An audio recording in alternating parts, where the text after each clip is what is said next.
Армысыздар, құрметті тыңдармандарым. Каналыма тіркеліп, соңына дейін тыңдап, қолдап отырыңыздар. Алдағы уақытта өте әсерлі әңгімелер дыбыстайтын болам. Лена, ол келе жатыр. Әне, тарсылдатқан аяқ дыбысты естіліп жатыр. Ол дыбыс естілген сайын жүрегім аузыма тығылып, қорыққанмен дәретімді жіберіп қоямын.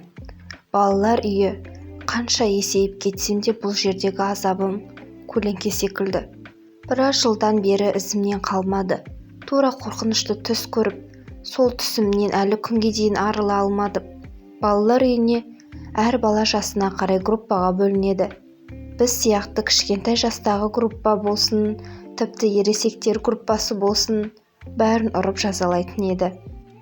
Қазір бізді қалай ұрғаны есіме де түсіргім келмейді. Кішкентай болмашы нәрсеге болса да ұруға дайын тұратын.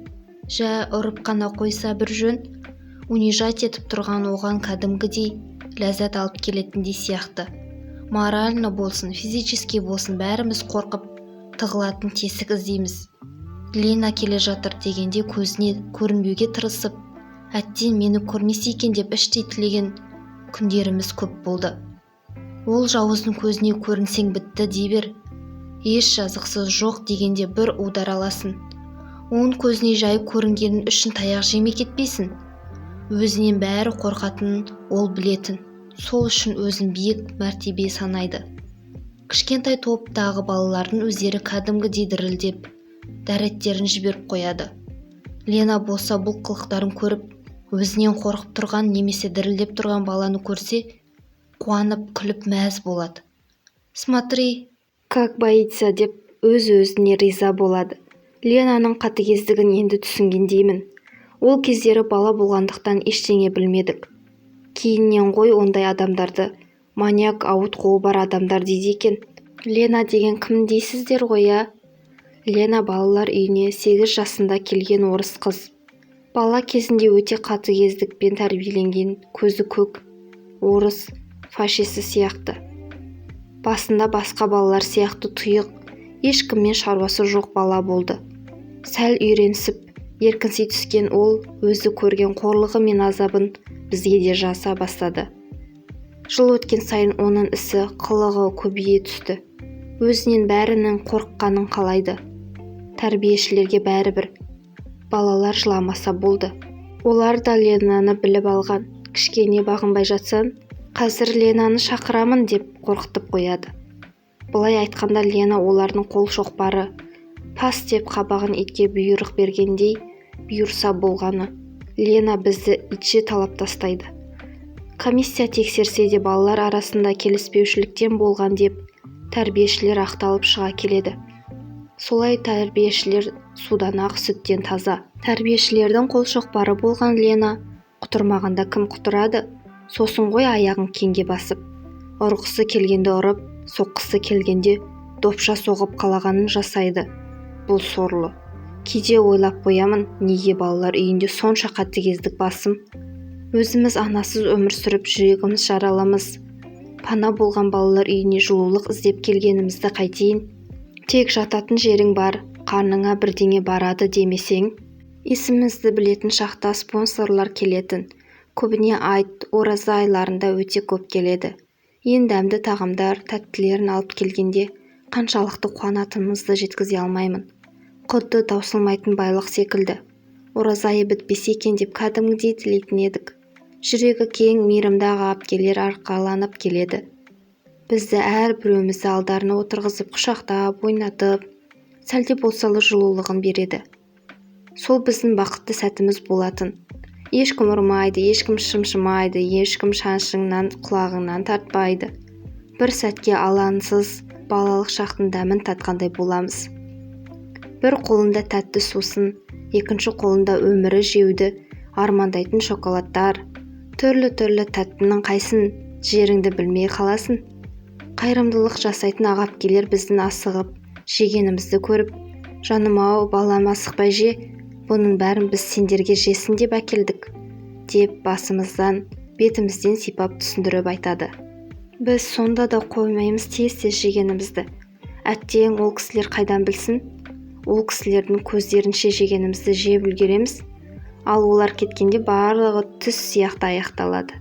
Қабағы қатулы апайларымыз бен тәрбиешілеріміз бәрін ұрсып жинап алып кетеді. Тәттілер, ойыншықтар, тіпті киімдерді де көзден ғайып қылады. Құдай-ау, не деген адамдар деймін. Қайырымдылыққа әкелген заттарды бізден тартып алып, өз үйлеріне әкетеді. Біз байғұс іште қан жылап қаламыз. Тәрбиешілеріміздің мына сөзі әлі күнге дейін есімде. Өй, өңшең арам тамақтар. Әлі жеп отырсыңдар ма? Бұларға қанша берсең де тоймайды. Жуынды берсең де жей беретін өңшең малдар, деп бұрқылдап жинап бәрін алып кетеді. Сонда біздің бір кесе тамағымызда дұрыс ішкізбейтін. Өздері арам тамақтар еді. Өздері жардай болып семіріп ырсылдап жүреді. Біз киімдер екіге бөлінетін. Біреуі парадный, біреуі кәдімгі жай күнгі киетін киімдер. Қайырымдылық жасайтын кісілерді жақсы аға әпке деп айтатынбыз бала кезімізде. Сол жақсы аға тәтелер келетін кезде парадный, жақсылау киім киеміз. Мектеп кезімдегі киімдерімді есіме түсірсем тура жаным ұстайды. Өйткені біз кәдімгідей барлық балалар оқитын мектепке баратынбыз. Балалар үйінің қасына орналасқан мектеп. Ол жерде ата-аналары бар бақытты балалар оқыған.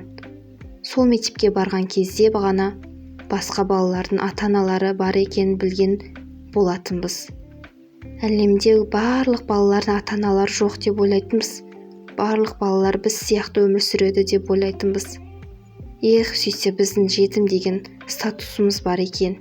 Біздің мектепке келетін, формамызға келетін болсақ, нағыз бізде жетім балаға мазақ жасағандай сияқты. Неге десеңіздер, бізге берген киімді мәжбүрле киеміз. Кигім келмейді, ұнамайды деген сөзді мүлдем аузымыздан шықпаған. Няняларымыз кейде ұлдарға қыздардың киімдерін кигізе салады, қыздарға ұлдардікін кигізетін. Мектепке барғанда ата-анасы бар балалар әбден мазақ етіп күледі. Ол балалар біздің өмірді қайдан білсін? Арада біраз жыл өтті. Өз балаңды өзіңнің өміріңнен де жақсы көруге болатынын тек әке болғанда ғана түсіндім. Алла сыйлаған қызым бар. Қызыма қарап балалар үйінде өткізгенімді көз алдыма елестетсем, денем тітіркеніп шошып кетемін. Болашақта қайырымдылық жасап балалар үйіне баратын болсаңыздар, өтініш, балалардың қасында ұзағырақ отыруға тырысыңыздаршы. Әкелген тәттілерін жегенін тойғанша күтіп, әйтпесе балаларға сіздердің әкелгендеріңізді жеу арман болып қалады. Бір жылдары Лена туралы естіп таң қалдым. Кезінде мен деген Ленаның өмірі анау айтқандай керемет болмады. Қатыгез мінезімен бірнеше рет полиция түскен екен. Кейіннен түрмеге отырыпты. Оның ішінде жауыздықпен адам өлтіруі бар. Одан бөлек есірткі сатқан. Қазір мен амалсыз Лена туралы есіме түсіріп отырмын. Осы жазбаны жазу үшін сол Ленаның және басқа балалардың мені ұрғанын есіме алатын болсам, қатты ашуланамын. Тура балалық шағыма оралып, өз-өзімді қорғағым келеді. Сол кішкентай өзімді сол балалар үйінен алып кетсем ғой деп армандайтын едім. Негізі балалар үйінде көптеген оқиғалар болады. Бірақ шынымды айтсам есіме түсіргім келмейді. Онда осы жазбаны неге жаздың деп сұрайтын шығарсыздар. Мен тек балалар үйі сіз ойлағандай жақсы жер емес екенін ғана айтқым келген. Сондықтан өмірде баланы тастайтындай жағдай сізде немесе танысыңызда болса өтініш, 1000 рет ойланып балаңызды тозақ үйіне жібермеуіңізді сұраймын.